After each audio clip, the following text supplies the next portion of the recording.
Hi, my name is Felix Njofi. This is another continuity of my video. What I want this country to understand is this. We cannot allow Hitler, Romania connection, dragon, psychopath royal family keep destroying this country. Watch this video. Just see what they did to Diana.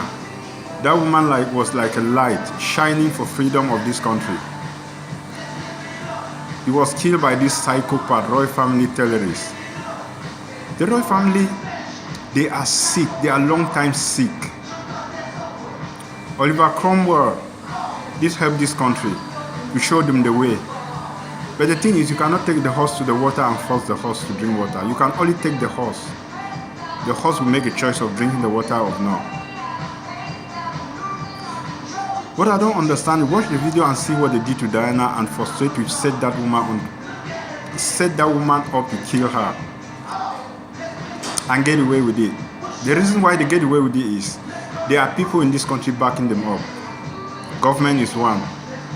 People like the psychopath Obama, the gay, the bisexual Obama.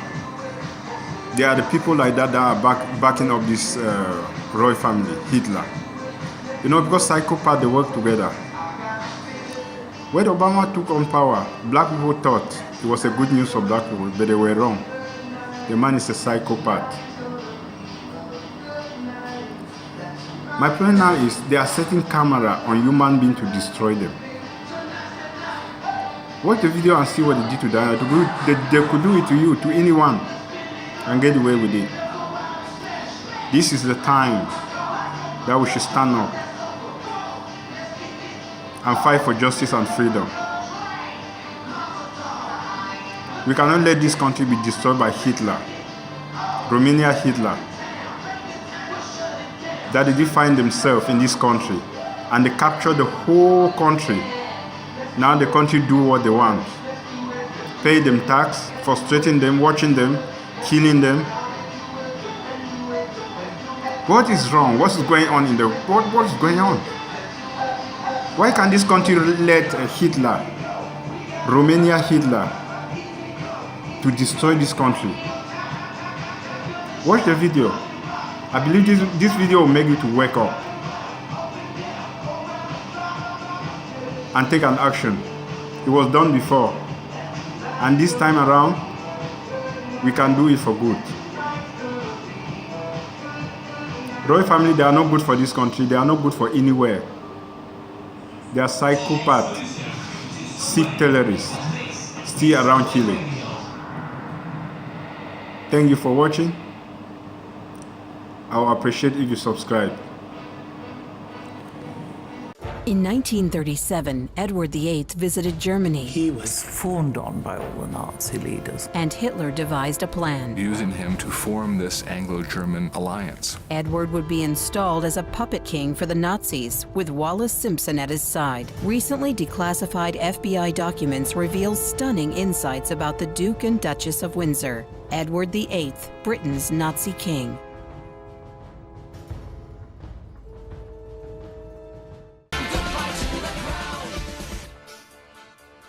Hello there. Welcome to another edition of The Monarchy with me, Samson Sees, here on Press TV. For those of you new to this program, we give you alternative stories about the not-so-okay UK. These are the very issues that are not being addressed on mainstream media networks. Some of these issues even get more depressing when you keep digging down the rabbit hole. Take the VIP paedophile ring, for example. Some of the top figures in the British Parliament and even Buckingham Palace have been sexually exploiting young, innocent people for years. This disturbing truth has been happening for decades. Good old UK law for you there. The police cannot even get near these sick people.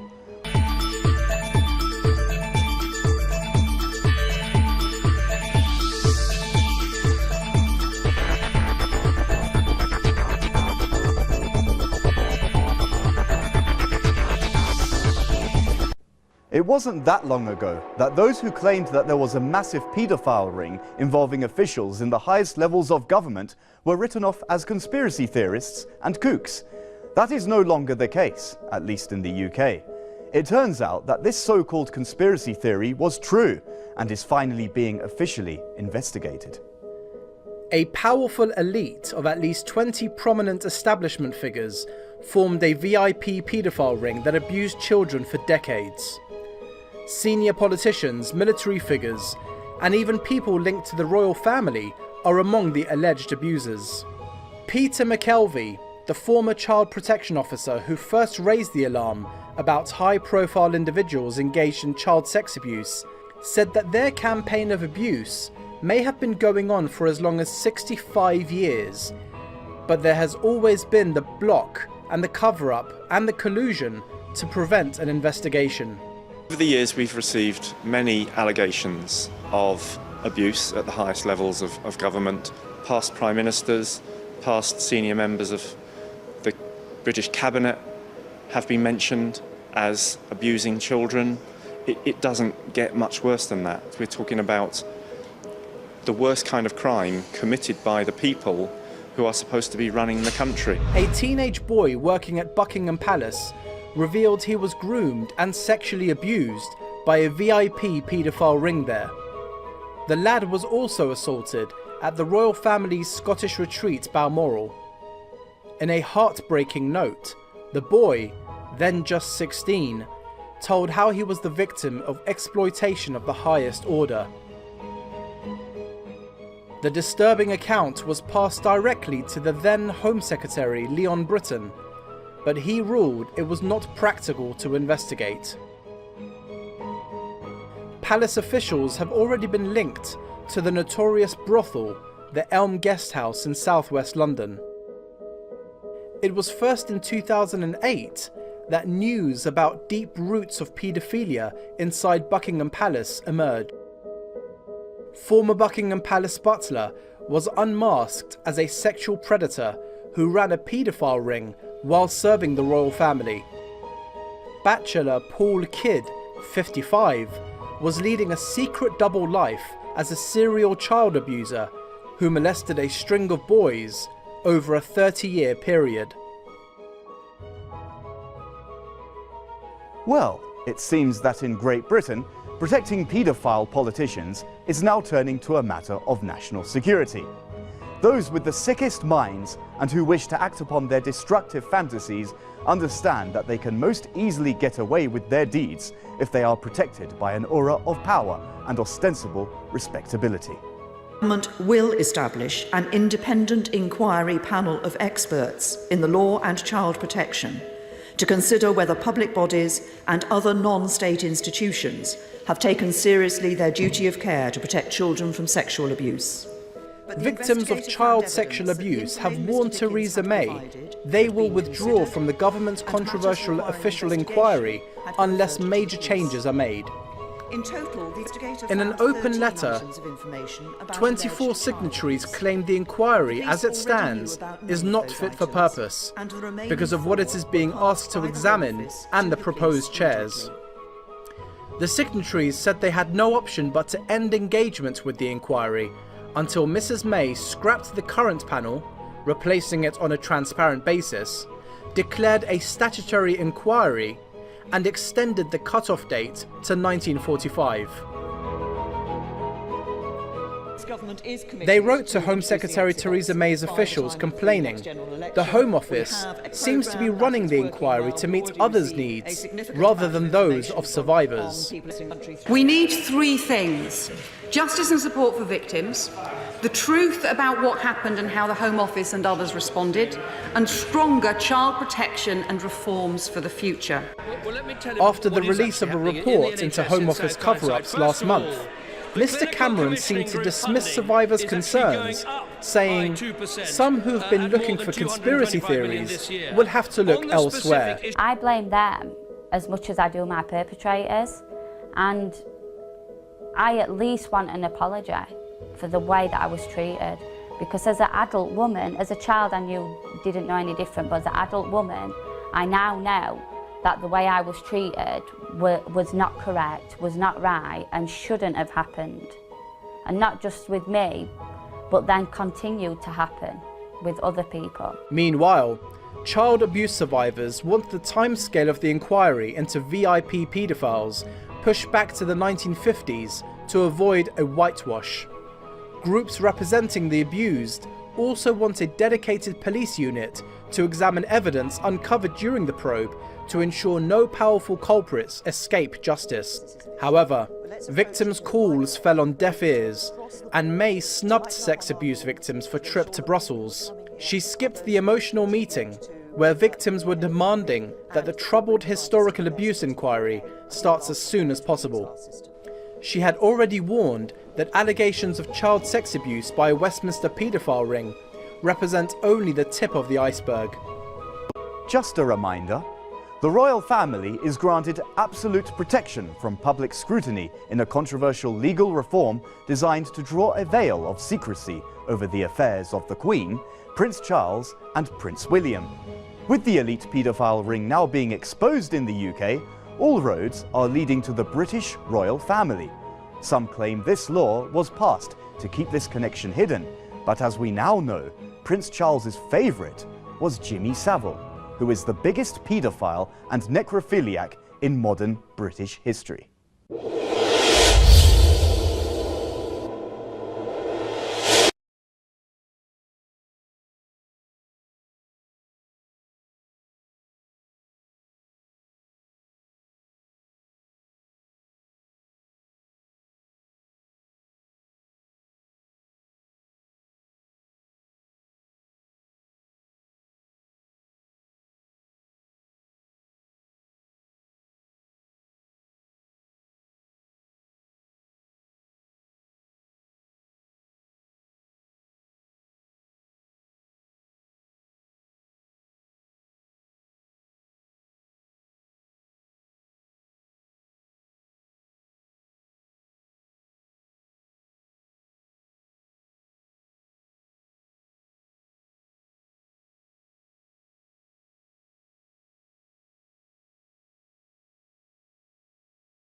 The King of England, King Edward VIII, wanted Germany, Nazi Germany, to bomb England to help bring about the end of the war. That was something that people probably didn't know at the time, that now is coming up in documents by Karina Urbach in a book that she's published as she's found documents. She's trying to connect the dots here. Now, this is the king who abdicated the throne because he wanted to be with the woman that he loved. He gave up being the king and went back to being the Duke of Windsor.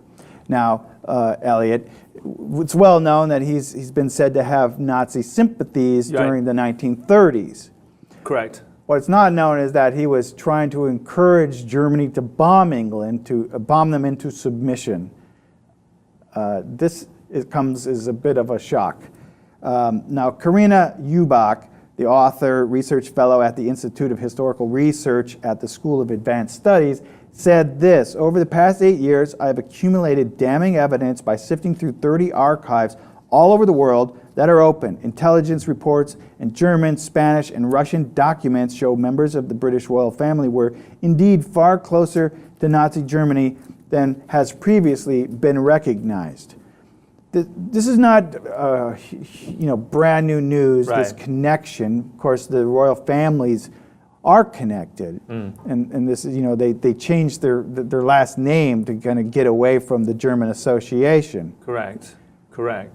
Yeah, I mean, but this in of itself, the specifics that she then outlines and details are new, and the lengths to which he was encouraging them to not only just, as you said, not just be sympathetic to the cause or to be an admirer, which we've known about, but the lengths to which he actually wanted to, he was actively encouraging them to bomb is just, it just floors me. Now, the documents pertaining to the royal family of England and Nazi Germany are kept under lock. They're not really made available. So she's had to dig through other countries' vaults of secure documents to find certain things, and one of those being Spain. And there was a Spanish diplomat who said that he was in contact with the Duke of Windsor, who suggested that he pass on some information to Franco, who would then pass it along and to the German government, saying, it's okay, go ahead and bomb us. We want to get this over with. That the Duke was trying to set up some sort of alliance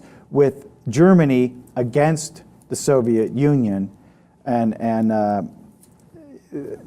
you know, I mean, as at a the Brit- behest, obviously at the behest of Churchill, at the behest of the ruling government at the time, at the behest of everybody, the fact that he's trying to do secret deeds. One thing to have sympathies, as abhorrent as that may or may not be, you know, but it's one thing to have those privately held views. It's quite another thing to be actively encouraging the Nazis to bomb your own country just to get it over with. Yeah. Going behind Churchill's, I mean, Churchill got rid of him, didn't he? Churchill actually pushed him out, and he was held up in the Bahamas for the duration of the war, one suspects, because of these views that he held that were being detrimental to the cause. Right, because even after he abdicated and as he was the Duke of Windsor, he was still carrying on these back-channel communications. Karina Ubach goes on to say this: the Soviet intelligence services were convinced of the Duke of Windsor's treachery. When war broke out, it's probable that they had an informer on his staff. In 1940, they reported that he was conducting negotiations with Hitler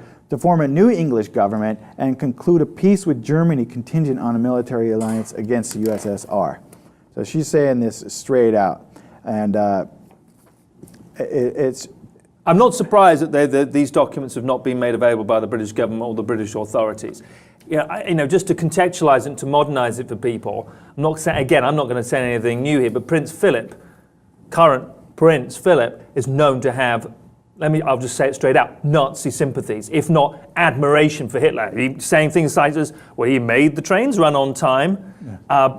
So there is a lineage there. So it's not surprising that they've tried to keep these documents secret. So it's hats off to her for foraging and discovering these things and exposing it. Yeah, and the book, if we can bring up the title of the book on screen here, it's called Go-Betweens. Go-Betweens for Hitler. And what they're referring to is one of the royal family who was actually living in a German castle, who was known to help the Germans in the early days during the original beer hall putsch hid some of the early Nazis from getting sought after they tried to overthrow the government, and hid them, and he was rewarded later by Hitler by a position in the military, and used him as a back channel communicator with the Duke of Windsor. And I find it shocking. I personally don't even understand the whole royal family thing in the first place. I don't understand, the whole idea of, picking a family and just letting them have everything in the world. But this really, really, wow. He asked the country to be bombed, and shortly afterwards, bombing ensued. Right, and the Blitz happened. Right. Yeah. So are you shocked? Is this something like, yeah, of course, we knew that? Or do you believe it at all? Let the comments commence. We appreciate you subscribing to Lib TV.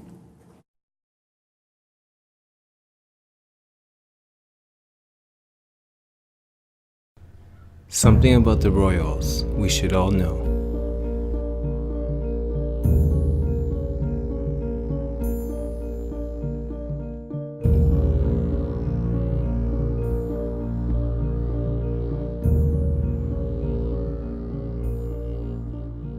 When you are descended from the likes of Henry VIII and Queen Victoria, it takes quite something to get you excited about a new addition to your family tree.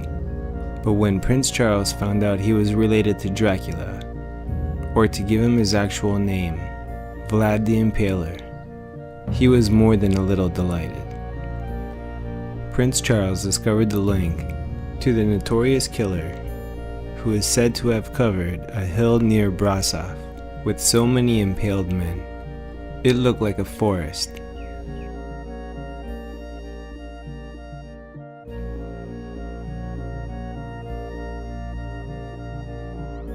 It is believed that Queen Mary, consort of George V, Charles's great-grandfather, was related to the 15th century slayer, and the Prince of Wales certainly seemed delighted by the idea.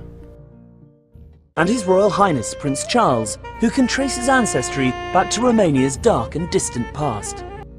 Quote, "The genealogy shows I am descended from Vlad the Impaler, so I do have a bit of stake in the country," he said in a 2011 documentary. The genealogy shows that I'm descended from Vlad the Impaler, you see. So I do have a bit of a stake in the country. As it were. In fact, it seems the two share blood through Vlad Dracula's father, Vlad II Dracul.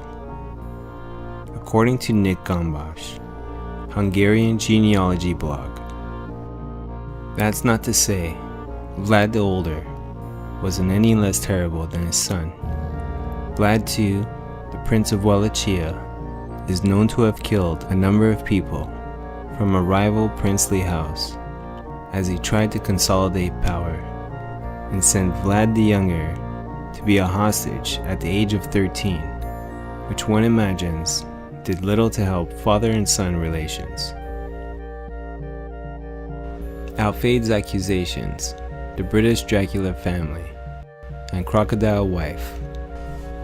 An older interview of Muhammad Alfayde's father, Dadi Alfayde, Lady Diana's lover, where he was openly accused of the British royal crown of assassinating his son and Lady Diana.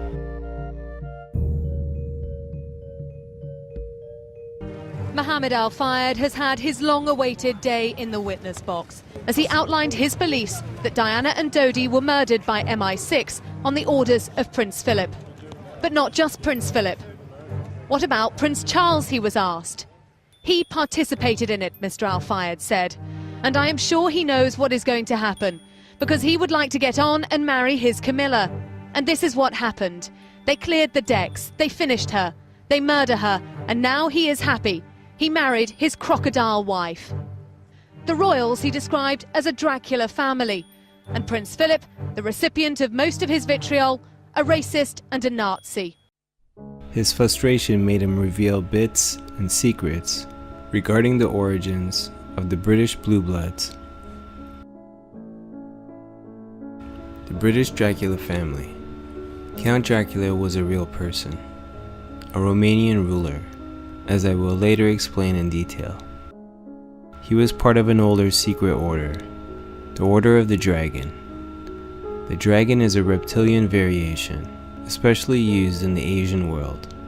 The Asian leaders claimed the throne for having dragon blood, what in Europe is known as blue blood. Also the home of the reptilian species is shaped like a dragon and is called the Draco constellation. Count Dracula's father was named Vlad Dracul.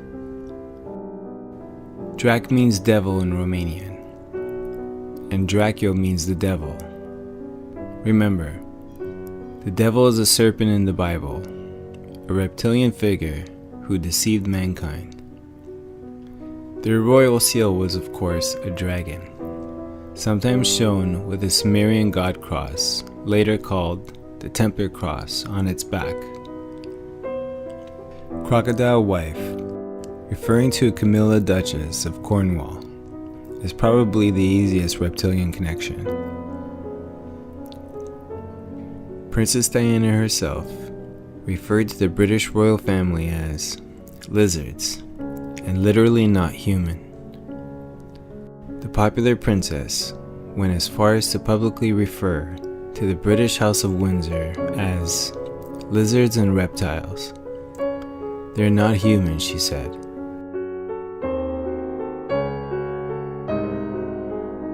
Diana grew to believe that the British monarchy, with all its hidden power, were her enemies. In Great Britain, all the members of MI5, MI6, British intelligence agencies, members of parliament, and military officers swore an oath of loyalty to the monarchy, not to the United Kingdom. In the UK, the monarchy is the state. By revealing the royal family's secrets, Diana may have been committing treason.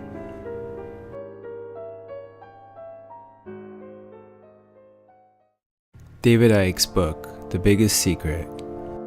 From Christine Fitzgerald, Princess Diana's personal confidant, who then threatened to sue if the transcript of the tape ever came out. A tape made in front of witnesses. According to Christine Fitzgerald, this is what Princess Diana told her. The Queen Mother. Now that's a serious piece of wizardry. The Queen Mother is a lot older than people think. To be honest, the royal family hasn't died in a very long time.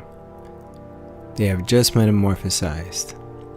It's sort of cloning, but in a different way. They take pieces of flesh and rebuild the body from one little bit.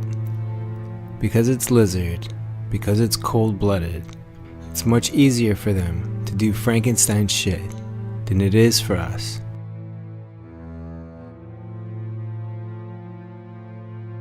The different bodies are just different electrical vibrations. And they've got that secret. They've got that secret of the microcurrents. It's so micro, so specific. These radio waves that actually create the bodies. These are the energies I work with when I'm healing. They know the vibration of life, and because they are cold-blooded, they are reptiles. They have no wish to make the earth the perfect harmony it could be, or to heal the earth from the damage that has been done.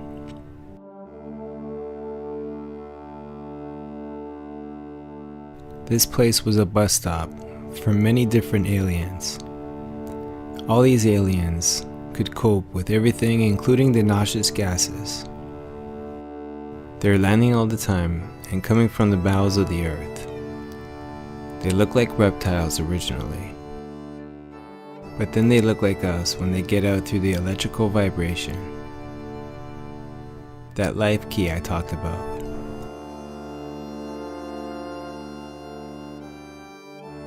They can manifest how they want to. All the real knowledge has been taken out and shredded and put back in another way. The Queen Mother is Chief Toad of this part of Europe, and they have people like her in each continent. Don't think of people like the Queen Mother and Queen Victoria as different people. Think of them as the same person, which after a while had to replace their coat. When the flesh dies, that energy while it's dying will be immediately up someone else's jacksie backside. In other words, someone's ass. It's very vampire. Worse than vampire. They are not going to come to you with hooked teeth and suck your blood. Fear is their food. They could actually take fear and manifest it into a tangible thing. The key is that vibrational current. At that vibrational current, they can manifest anything from anything. It's like a holographic image. We are all minerals and water vibrating. This is all an illusion we are living in. That's the secret. You know, when the monarchy is fallen, it's not the end of it. They will manifest into another form. The reptiles have never been defeated, and this is the closest they have come to it.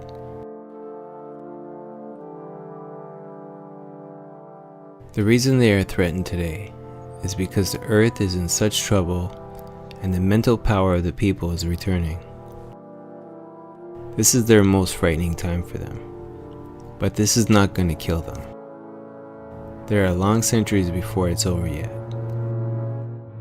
It'll be more different for them. They're gonna have to settle for less, and the Earth people are gonna get more. From David Icke's book, The Biggest Secret, and taped interview with Princess Diana's confidant, Christine Fitzgerald.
The Huge Secret That Princess Diana Knew, by David Icke, from the book The Biggest Secret.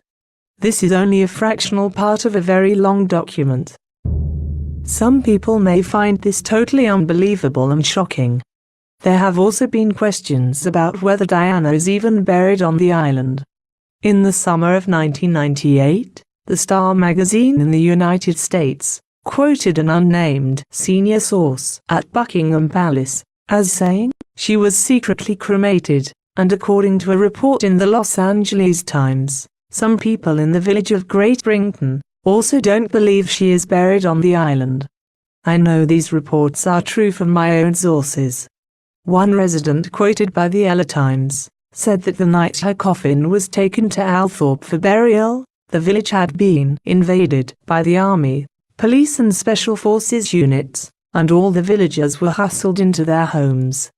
She said that the crematorium at the church was working late into the night. Betty Andrews, the former cook and housekeeper at Althorpe, is quoted by Star magazine as saying, "There's a strange feeling amongst the villagers that we may not be hearing the complete picture." While researching this book, I was introduced to Christine Fitzgerald, a brilliant and gifted healer, who was a close friend and confidant of Diana for 9 years. Because of Christine's understanding of the esoteric, Diana was able to talk to her about matters she would not dare to share with anyone else for fear of being dubbed crazy.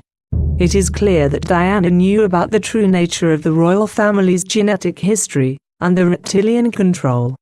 Her nicknames for the Windsor's were the Lizards and the Reptiles, and she used to say in all seriousness, "They're not human." There is a very good reason for Diana using this description of the Windsors. As her deprogramming continued, Arizona Wilder remembered clearly a ritual she attended at Clarence House, the Queen Mother's home near to Buckingham Palace, in which Diana was shown who the Windsors really are. It took place in the first 7 days of July 1981, just before Diana and Charles were married on the 29th. This period is the last 7 days of the cycle of the oak tree, according to esoteric lore, and the ritual was called the Awakening of the Bride. This is a ritual for all females of the 13 bloodlines who are going to be in publicly high positions and marry reptilians to produce the new generation of rulers. Arizona says that the Queen Mother, the Queen, Prince Philip, Lady Fomoy, Diana's father Earl Spencer, Prince Charles and Camilla Parker Bowles were all present when Diana was brought into the room. She was wearing a white gown and the drug had been administered by Lady Fomoy. Diana was told that she should consider her union with Prince Charles as only a means to produce heirs and nothing else. Camilla Parker Bowles was his consort, not her. Arizona says that Prince Philip and the Queen Mother then shape-shifted into reptiles to show Diana who they really were. Diana was terrified, but quiet, she said. Diana was told that if she ever revealed the truth about them, she would be killed. Remember the guy I mentioned who had a call from Diana in the March before she died, asking for his advice on how to reveal information about the royals that would shake the world? The Queen Mother told Diana at the ritual that all ears would be listening to everything she said and all eyes would forever be watching her. This is the classic nowhere to run bind imposed on all mind-controlled slaves. Does anyone believe, therefore, that they would allow Diana into the clutches of Muhammad al-Fayed if he was not under their control? The ritual also involved the use of a golden pinnace Osiris symbolism, which was used on Diana to signify the opening of the womb. Arizona says it was of reptilian shape and size and had needle-like protrusions designed to superficially puncture the walls of the vagina and cause bleeding. Diana was told that after this ritual, she would never be honored again by attending their rituals and she was not to ask questions about them. Now do people understand why Diana suffered from bulimia and serious emotional problems from the time she married Charles? Diana told Christine Fitzgerald that the Queen Mother was the power behind the Windsors, along with Prince Philip. But Philip was subordinate in the hierarchy to the Queen Mother, Diana said. The Queen Mother is connected to a long list of brotherhood groups and societies and she is the head of the inner temple, the elite and highly secret society for the upper levels of the legal profession on the former Knights Templar land at Temple Bar in London. It was the Queen Mother and her close friend, Diana's grandmother, Ruth Lady Fermoy, who manipulated Diana into the marriage with Prince Charles. This is why Diana was given quarters at the Queen Mother's home, Clarence House, in the weeks before the wedding, and she left from there to marry Charles at St. Paul's Cathedral. Diana used to tell me that the Queen Mother was evil. Christine Fitzgerald said, she actually used that word, evil. She said she hated the Queen Mother and the Queen Mother hated her. Most people in Britain will be astonished to read this because the Queen Mother's propaganda has turned her into the nation's favourite grandmother. Oh yes, the Queen Mum, such a lovely, gentle, kind old lady. But this woman is not what she is claimed to be. I can't emphasize it enough. During her time at Clarence House before the wedding, Diana says herself that she was being given drugs like the antidepressant, Valium, to treat her bulimia. And what else were they giving her? They drugged her. Christine said, I am sure of it, they had her doped from the start. Christine had many conversations with Diana and she opened her heart about her nightmare life with the Windsor's. But Christine's contacts through her work have given her access to other sources with inside knowledge of the British royal family. This was the first time Christine Fitzgerald had talked publicly about her experiences with Diana and what she knows of the reptilian agenda. She told me, the Queen Mother. Now that's a serious piece of wizardry. The Queen Mother is a lot older than people think. To be honest, the royal family hasn't died for a long time. They have just metamorphosized. It's sort of cloning, but in a different way. They take pieces of flesh and rebuild the body from one little bit.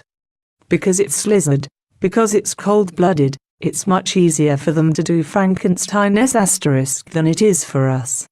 The different bodies are just different electrical vibrations and they have got that secret. They've got the secret of the microcurrents. It's so micro, so specific. These radio waves that actually create the bodies. These are the energies I work with when I'm healing. They know the vibration of life, and because they are cold-blooded, they are reptiles. They have no wish to make the earth the perfect harmony it could be, or to heal the earth from the damage that's been done. The earth's been attacked for eons by different extraterrestrials. It's been like a football for so long.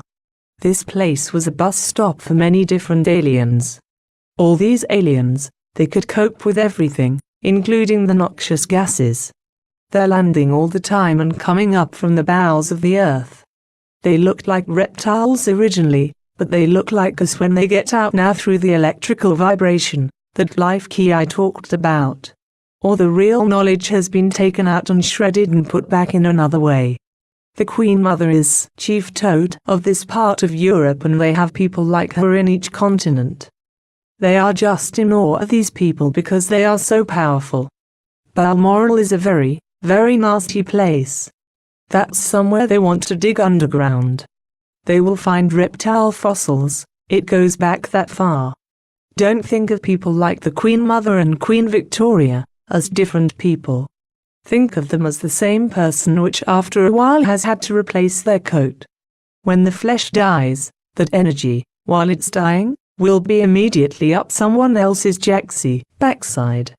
It's very vampire, worse than vampire. They are not going to come to you with hooked teeth and suck your blood. Fear is their food. They can actually take fear and manifest it into a tangible thing. The key is the vibrational current. At that vibrational current, they can manifest anything from anything. It's like a holographic image. We are all minerals and water vibrating. This is all an illusion we are living in. That's the secret. You know, when the monarchy's fallen, it's not the end of it. They will manifest in another form. The reptiles have never been defeated, and this is the closest they have come to it. The reason they are so threatened today is because the earth is in such trouble and the mental power of people is returning. This is their most frightening time, but this is not going to kill them. There are long centuries before it's over yet. The difference this time is that it'll be more difficult for them and they are going to have to settle for less and the Earth people are going to get more. But even though these reptilian ones are F group of stars, they are sad, pathetic beasts really, while humanity is galloping towards light. They're just pathetic lumps of nastiness who aren't going to win. Bill Cooper said that the initiates that he met in his work for US naval intelligence had no conscience, no morals, no regrets, no feelings, no emotion. This is precisely the same character profile as the Windsaws and, according to all the people I have met who have encountered them, the character profile of the reptilians of the lower fourth dimension. There is a reason for that, of course. The people have been hoodwinked for thousands of years. Hoodwinked about their history. Hoodwinked about who they really are and the true nature of life. Hoodwinked about the true background and agenda of those they have allowed to rule them. Therefore, that this word should also derive from Freemasonry. Dr. Albert Mackey, the 33rd degrees Freemason and foremost Freemason historian of the 19th century, defined the term hoodwinked in his Encyclopedia of Freemasonry as a symbol of secrecy, silence and darkness, in which the mysteries of our art should be preserved from the unhallowed gaze of the profane. The human race has indeed been hoodwinked. With the engagement of Prince Harry comes newfound interest in the royal family, and the suspicious death of his mother, Princess Diana. Many believe her death was orchestrated. But what family secrets might Diana have learned? She had recorded evidence of serious sexual offenses which took place inside the royal household. A palace secret that could bring down the monarchy. And could it have ultimately led to her demise? Some claim the princess was killed because of a disturbing practice she had uncovered within the forbidden halls of Buckingham Palace. The royal family decided to stop Diana using that evidence, so they killed her.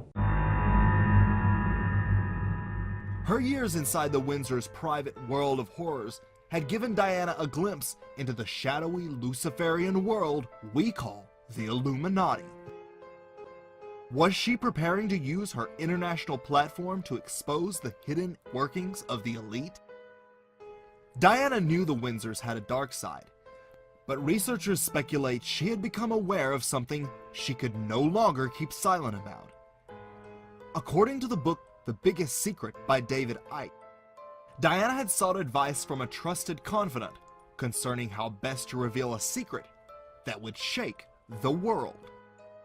When asked if it concerned global drug trafficking, she replied, "Oh no, it's much worse than that." The Sunday Express went further, however, and talked of a palace secret that could bring down the monarchy. The rape allegations were made to Princess Diana by a valet called George Smith, who said that he was raped by a servant of Prince Charles. However, it is believed that George Smith made other allegations of an even more serious nature, that the Queen intervened to stop those allegations coming out in court. Could Diana have discovered the extensive child trafficking network among the highest levels of power that is only now beginning to surface through scandals such as Jimmy Savile? Jimmy Savile was a creepy radio DJ and TV presenter who also happened to be best friends with Diana's husband, Prince Charles, even attempting to act as a mediator at one point in their troubled marriage.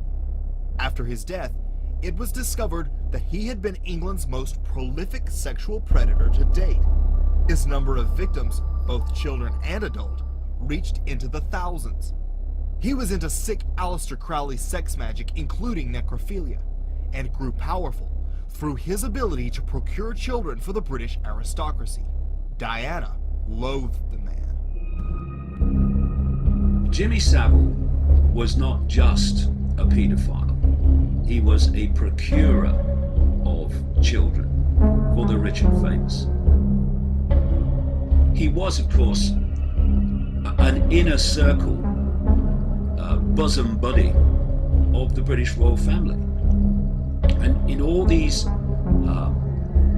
investigations and reports that have come out, there's been no mention of his connection to the royal family.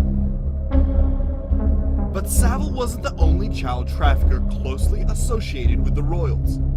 In 2014, news broke of an entire pedophile ring operating within Buckingham Palace, involving quote-unquote VIPs. A teenage boy working at Buckingham Palace revealed he was groomed and sexually abused by a VIP paedophile ring there. The lad was also assaulted at the royal family's Scottish retreat Balmoral.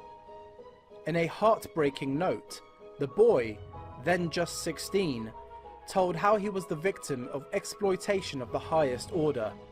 Peter McKelvey, the former child protection officer who first raised the alarm about high-profile individuals engaged in child sex abuse, said that their campaign of abuse may have been going on for as long as 65 years, but there has always been the block and the cover-up and the collusion to prevent an investigation. There was also the case of the Queen's personal butler, Paul Kidd, who ran a high-level child trafficking ring inside Buckingham Palace and even brought children to meet the Queen Mother. It was first in 2008 that news about deep roots of paedophilia inside Buckingham Palace emerged. Former Buckingham Palace butler was unmasked as a sexual predator who ran a paedophile ring while serving the royal family. American billionaire and convicted pedophile Jeffrey Epstein's former sex slave has named the Queen's son Prince Andrew as one of her abusers. It's a scandal in any shape. Prince Andrew, a member of the royal family, has been named in US legal documents linking him to an abuse of a minor. The FBI allegedly has tapes of Epstein and his powerful friends having sex with underage slaves at his infamous Orgy Island. No longer the timid, naive teenager once lured into the Windsor's gilded cage, Diana had caught on to much more than anyone suspected. According to Mohammed Al-Fayed, Diana had recorded evidence of quote-unquote serious sexual offenses taking place within Buckingham Palace. Their evidence was dynamite for the royal family. Diana, Prince of Wales, had kept record of all threats and bullying of Prince Philip. She had also recorded evidence of serious sexual offenses which took place inside the royal household. But deeper research reveals a much more sinister motive behind Savile's child abuse ring. Victims have come forward exposing the ritualistic nature of the abuses they endured at the hands of Savile and his rich and powerful friends. Satanism is known to be practiced among the British aristocracy. Could this be some of the earth-shattering information Diana wanted to expose? If so, she had become a dangerous woman indeed.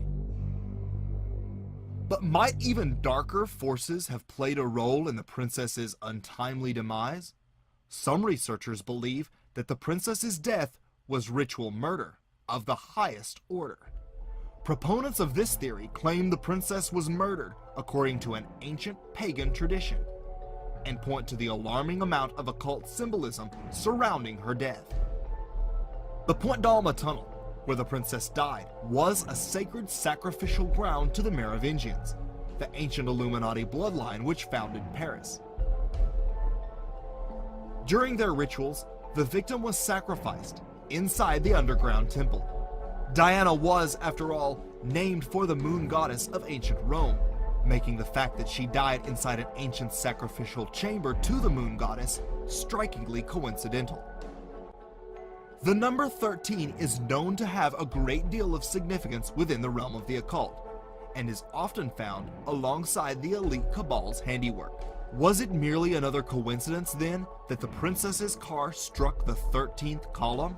What were they really doing with her down in that tunnel for so long? We are told she bled to death, which is also in accordance with high satanic sacrifice. Why was Diana held in that tunnel for so long when she's supposed to have had internal bleeding, which needed repairing? Why not get her to hospital immediately? Why was she held in that tunnel for the best part of an hour and a half? Why? Because in the sick ritual, and that's what it was, the ritual of her murder, she had to die in that place of ancient sacrifice to the goddess Diana. And it was when she died that they then moved her out. And of course, goodness knows what have happened to her internal organs, because this is what these sick people use in their rituals. She proved to the world that a princess could be more than fairy tale weddings and diamond tiaras, and displayed a kind of strength of spirit the rest of the royals could only envy. Diana was simply too good for them, and the whole world knew it. And so, she had to be done away with. Thanks for watching. Be sure to like and subscribe. For more info on Princess Diana's murder, see my full documentary, The Murder. Palace scolds son for publishing Queen's childhood Nazi salute image. This is from Reuters. Guy Falconbridge reports. Buckingham Palace scolded...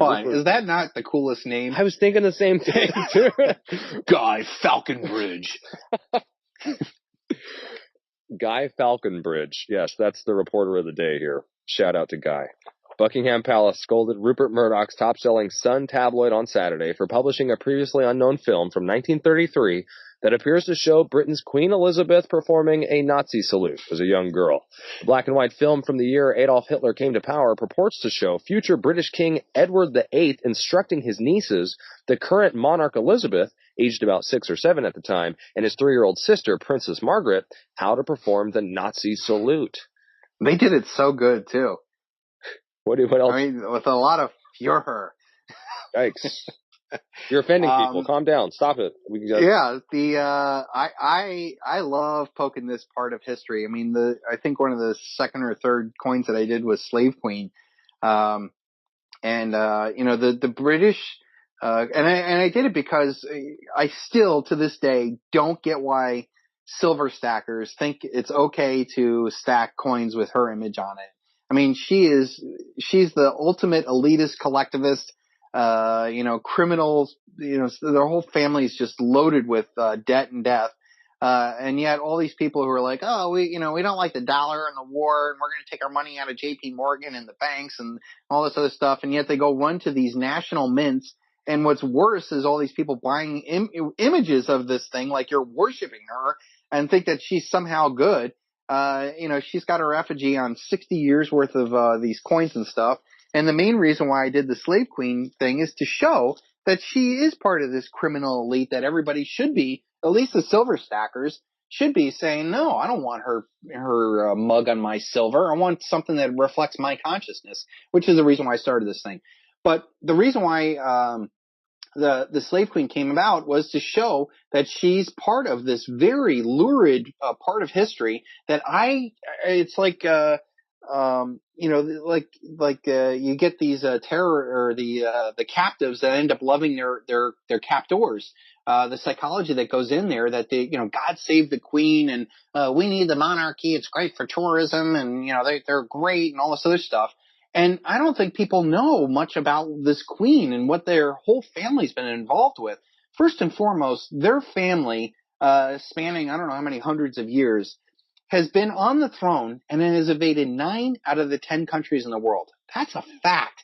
No other nation, no other family has spread more debt and death than this family, okay? So while they have a great publicity and, that they have this look about them, everything that they have has been built off of the backs and blood of debt and death throughout the ages.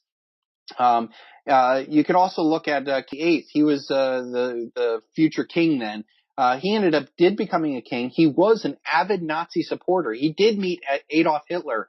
He was a Nazi supporter. They love fascism, and they supported it. The Bank of England, through I forget the guy's name. The Bank of England funded the rise of Hitler. Hitler came to power on a false flag, burning the Reichstag building down and blaming it on the communists. This is all stuff that's going on today. I mean, all the similarities between this and 9/11 are ridiculous. Queen Elizabeth's own husband was a prince. He's German. He went to Nazi schools. His 3 sisters are married to chief Nazi officers in there. He himself is this genocidal Nazi who once said that he would like to come back as a virus to deal with the overpopulation of the people. I mean, this guy's a nasty, thuggish, disgusting person, and yet all these people in Britain are like, oh, the Queen. And you start looking at this, even the younger son, Prince Harry, he was caught in a Nazi uniform at a Halloween party. And, it would be funny and maybe rebellious for a younger kid to do that. But given the history of the British with the Nazis, even Rudolf Hess, he was so closely tied to the royal family that he made a daring attempt in the middle of World War II to fly his own plane over to England to try to beg the British to stop the fighting between themselves. And what did he end up doing? He ended up being captured and spending the rest of his life in jail. Edward VIII had to abdicate his throne, and they say it's because of, he had a mistress or whatever. It had nothing to do with that. It had to do with you can't have a king of England who's an avid Nazi supporter, run the country when they're fighting against the Nazis. So this is, to me, now this image of the Queen actually doing Nazi salutes, maybe I'll give her a pass because she's 7 years old, but it runs in the family. They love this stuff. And I think one of the reasons why she always looks so pissed off is because she can't get away with what the Hitler or the Nazi regime gets away with. And yet that's why they have so many cameras. That's why they have these false flags like the 7/7 attacks. That's why they have this police state. It's because of this Queen's ethos that's spread throughout the society. The indoctrination of the masses, the Orwellian society that's been brought up has been based off of this. And at some point she's going to, die off. Who knows when? All these evil bastards seem to live way beyond their years. You got Rockefeller just celebrated his 100th birthday. You got the Queen, who knows how old she is.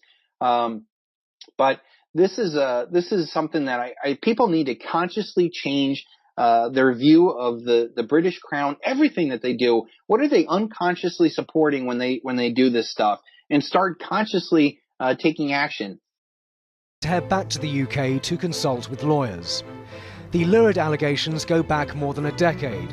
The Duke of York has been named in court papers filed in the United States by Virginia Roberts, who was 17 then and is 30 now. They are the most serious allegations a member of the royal family has faced in years, and have prompted emphatic denials from the Prince and the Palace. Prince Andrew had spent Christmas at Sandringham with the family, and her estate in Norfolk is where the Queen will remain for the next few weeks. It's believed Andrew has phoned Sandringham to consult with his mother. The old policy here used to be never explain, never complain, but clearly those days are over. The number of denials on this story has been unprecedented. And as for the claim by Virginia Roberts that she was introduced to the Queen here by Prince Andrew, a senior advisor told me there's nothing to suggest that claim is true either. There is no record of any meeting. It is a friendship with this man which is coming back to haunt Prince Andrew. Financier Jeffrey Epstein was convicted of procuring a girl for prostitution, and this picture was taken after he came out of jail. Here, the Met Police has not received a complaint about the Duke of York, so there is nothing to investigate. In the US, he may be named in the new lawsuit, but he's not actually being sued, and that leaves him in a sort of legal limbo. The reaction of the general public is not always easy to measure. As Mandy Rice Davis said, he would say that, wouldn't he? And they may think that a denial may be routine. It may well be true, but it's not a complete solution to the problem. But I think he did have to put his denial clearly on the record. They say if enough mud is thrown, some of it sticks. It may be a new year, but for Prince Andrew, his old problems just got even bigger. Simon Viger, 5 News.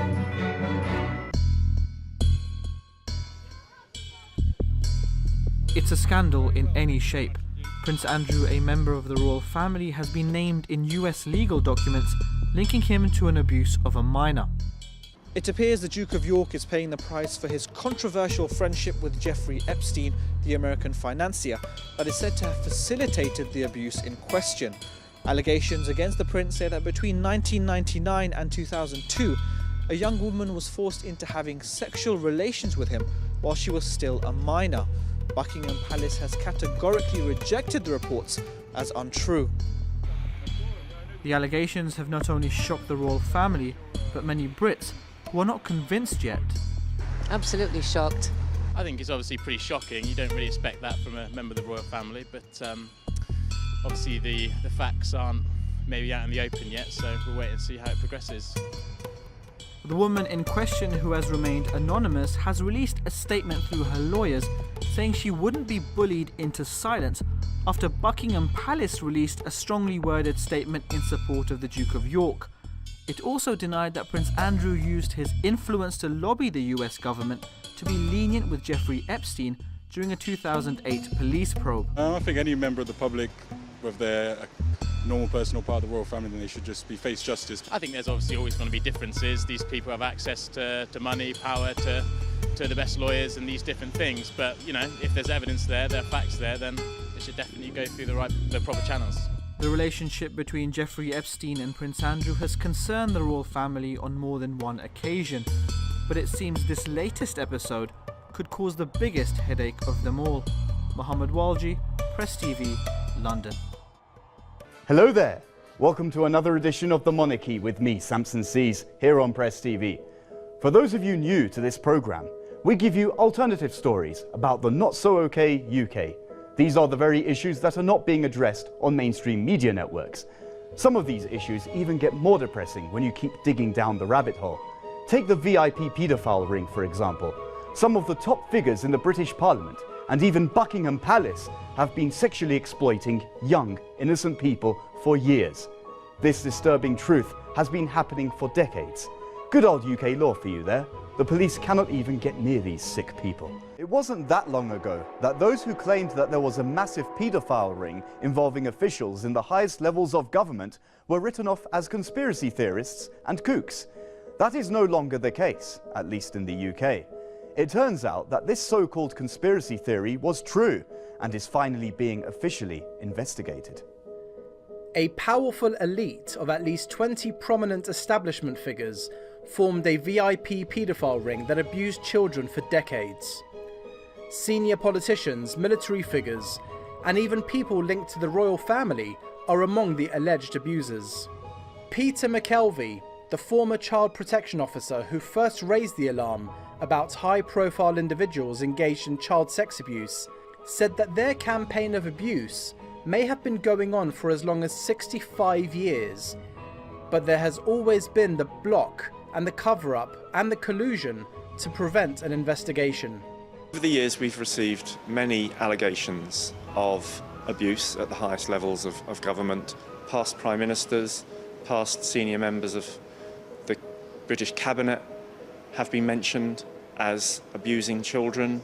It doesn't get much worse than that. We're talking about the worst kind of crime committed by the people who are supposed to be running the country. A teenage boy working at Buckingham Palace revealed he was groomed and sexually abused by a VIP paedophile ring there.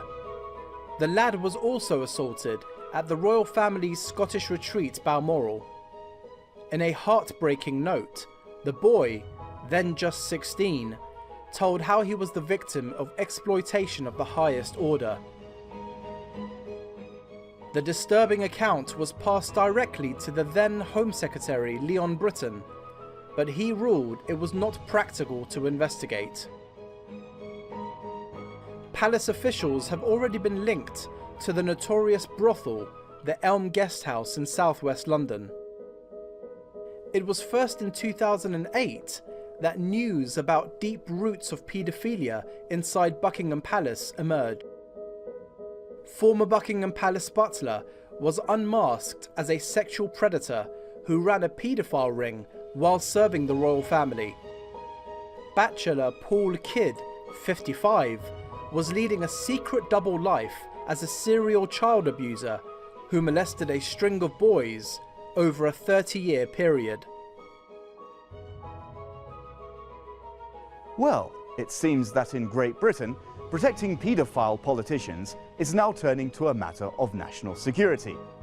Those with the sickest minds and who wish to act upon their destructive fantasies understand that they can most easily get away with their deeds if they are protected by an aura of power and ostensible respectability. The government will establish an independent inquiry panel of experts in the law and child protection to consider whether public bodies and other non-state institutions have taken seriously their duty of care to protect children from sexual abuse.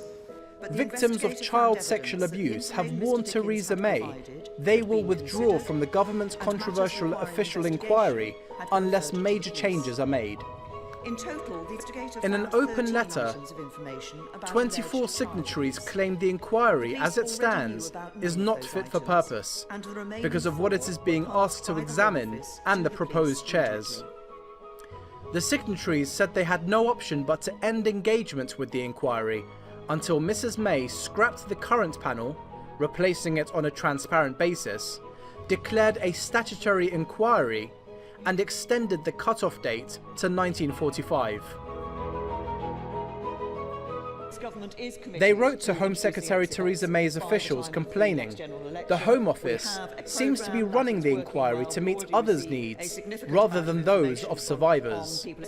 We need three things: justice and support for victims, the truth about what happened and how the Home Office and others responded, and stronger child protection and reforms for the future.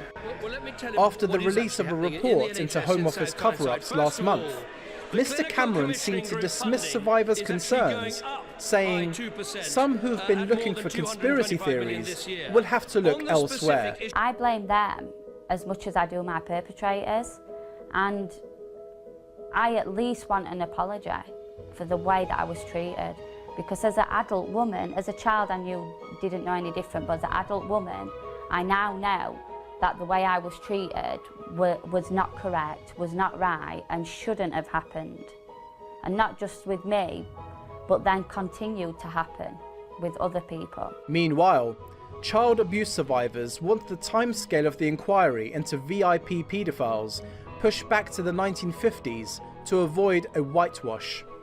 Groups representing the abused also want a dedicated police unit to examine evidence uncovered during the probe to ensure no powerful culprits escape justice. However, victims' calls fell on deaf ears, and May snubbed sex abuse victims for trip to Brussels. She skipped the emotional meeting, where victims were demanding that the troubled historical abuse inquiry starts as soon as possible. She had already warned that allegations of child sex abuse by a Westminster paedophile ring represent only the tip of the iceberg. Just a reminder, the royal family is granted absolute protection from public scrutiny in a controversial legal reform designed to draw a veil of secrecy over the affairs of the Queen, Prince Charles and Prince William. With the elite paedophile ring now being exposed in the UK, all roads are leading to the British royal family. Some claim this law was passed to keep this connection hidden, but as we now know, Prince Charles's favourite was Jimmy Savile, who is the biggest paedophile and necrophiliac in modern British history.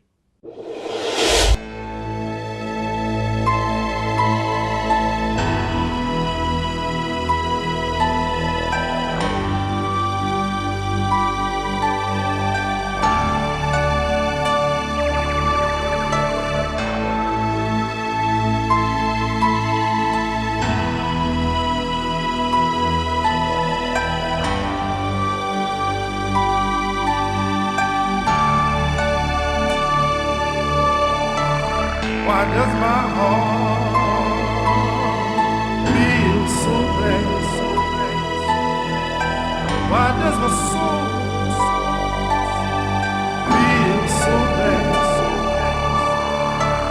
Why does my heart feel so bad? Why does my soul feel so bad?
personal thank you to Reverend Pastor James David Manning for showing up, for his support. Thank you so much for being here. It means a great deal. Good afternoon. My name is Larry Sinclair.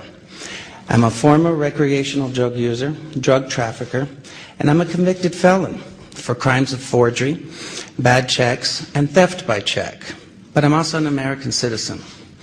I love this country, and I cannot stay silent regarding Barack Obama, knowing what I know. Today I will discharge my obligation as a citizen to witness this knowledge to you and raise questions for others to investigate and consider. I'm going to briefly describe my background and experiences with Senator Obama. In 1999, what appears to me to be a coordinated effort to discredit me, and finally a list of questions. After this brief statement, I will take and try to answer any reasonable questions. My background. I'm 46 years old and I currently reside in Duluth, Minnesota. I am a U.S. citizen. I've made mistakes in my lifetime. I have been convicted and served prison sentences for writing bad checks, forging checks, using stolen credit card numbers in Arizona, Florida, and Colorado. These events occurred over 20 years ago, between 1980 and 1986. After going public on the internet with these claims against Senator Obama earlier this year, I became aware of a warrant out of Florida dated from 1986, which I have resolved, and it has now been dismissed. I also have an active Colorado-only warrant for alleged theft and forgery. I am not ignoring this warrant, but am addressing it with the court in Colorado as well as with the district attorney's office. I have a pending motion to dismiss this warrant, which I am waiting to have calendared by the Colorado court. I have lived and worked under 3 different legal names. My birth name is Lawrence Wayne Sinclair. Later on, I had my name legally changed first to Larai A. Silvas and later to Larai Vizcarra Avila. Both name changes were conducted legally in the Pinal County Superior Court, Florence, Arizona. I legally returned to my birth name in the Fremont County District Court, Canyon City, Colorado in the year of 1997. In regards to the Obama incident, I flew out of Colorado Springs, Colorado to Chicago on November 2nd, 1999, arriving in O'Hare early in the morning of November 3rd. I went to the Chicago area to attend the graduation of my godson, my best friend's son, from basic training from the Great Lakes Navy Training Facility. I made reservations at the Comfort Inn and Suites in Gurnee, Illinois, based solely on the location to the training center. On November 5th, 1999, I hired the services of 5-Star Limousine. I had hired them both for November 5th and November 6th of 1999. On November 6, 1999, I asked the limo driver, whose name I now reveal for the first time, Jagir Paramit Mutani, if he knew anyone who would like to socialize and show me Chicago. Mr. Mutani understood that I was looking for someone who knew Chicago and would enjoy socializing. Mr. Mutani said he knew someone who was a friend of his. On November 6, 1999, after picking me up at the hotel in Gurnee, and this is significant, Mr. Mutani used his cell phone to make a call. That call was made to then Illinois State Senator Barack Obama to set up an introduction between myself and Senator Obama. Upon arriving at the bar and exiting the limo, Senator Obama was standing next to Mr. Mutani, and I was introduced to Senator Obama by name. Later that evening in a bar which I believe was called Alibis, and I state believe because I have failed so far to get Citigroup to provide the credit card receipts that has the actual name. I mentioned I could use a line or two to wake up. Senator Obama asked me if I was referring to coke, and I stated I was. After stating I was, Obama stated he could purchase cocaine for me and then made a telephone call. This too is significant, from a cell phone to a presently unknown individual, during which Senator Obama arranged the cocaine purchase. Senator Obama and I then departed the bar in my limousine and proceeded to an unknown location where Senator Obama exited the limousine with $250, which was provided to him by me. Returned a short while later with an 8-ball of cocaine, which he gave to me. I did ingest a couple of lines of cocaine, and shortly thereafter, Senator Obama produced a glass cylinder pipe and packet of crack cocaine from his pocket. Obama then smoked the crack cocaine. I performed fellatio on Senator Obama in the limousine during the time Senator Obama was smoking crack cocaine, after which I had the driver take me to my hotel, the Comfort Suites, Gurnee, Illinois. The following day, November 7th, 1999, Senator Obama appeared at my hotel room, unannounced, uninvited, where we again ingested cocaine and I again performed fellatio on Senator Obama. Significantly, both the driver's telephone call to Senator Obama and his call to the drug dealer should appear on the driver's and Senator Obama's cell phone billing statements.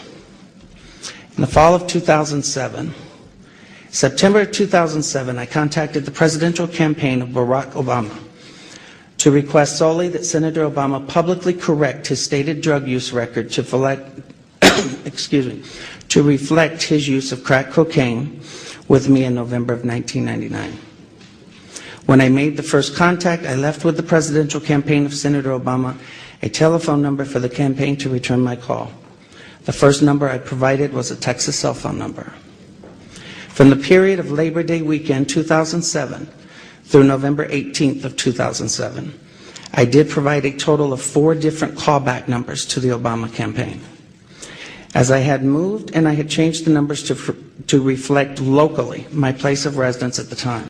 In late September to early October 2007, I received a call from a male who identified himself as a Mr. Young, stating he was calling in regards to calls I had made to the Obama campaign. The first call was in fact an attempt by Mr. Young to obtain from me the identities of anyone I had contacted concerning my 1999 allegations against Senator Obama. The first call shocked me in that this Mr. Young asked me why I had not asked Senator Obama to disclose the sexual encounters I had with Mr. Obama in 1999.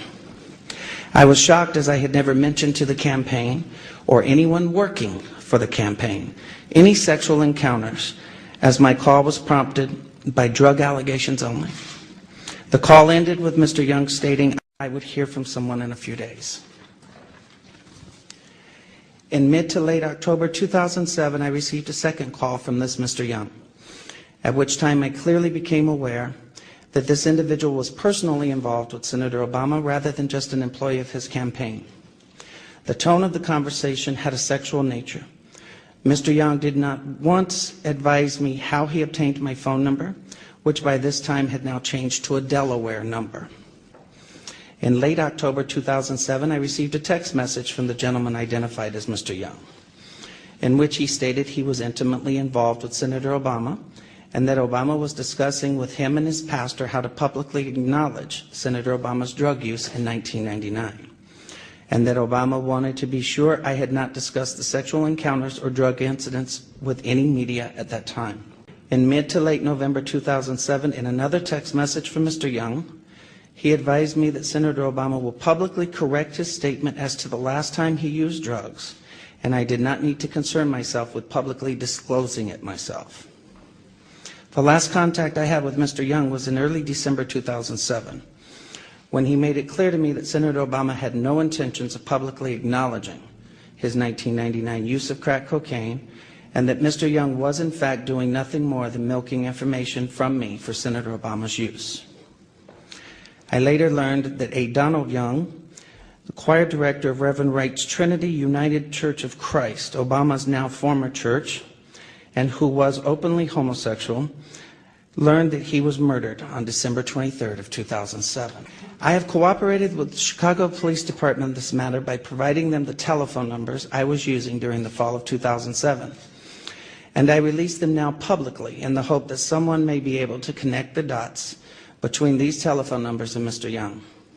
Those numbers are 956-758-1105, 956-758-1885, 956-758-8002, 302-685-7175, 612-466-1043. In what I now realize was a naive and uncounseled decision, I posted in January 2008 a video on YouTube where I related the above information regarding my liaisons with Senator Obama in 1999. The response was overwhelming, and I quickly became the recipient of what in hindsight appears to have been a coordinated attack on my character, with ever-increasing falsehoods circulating on the internet.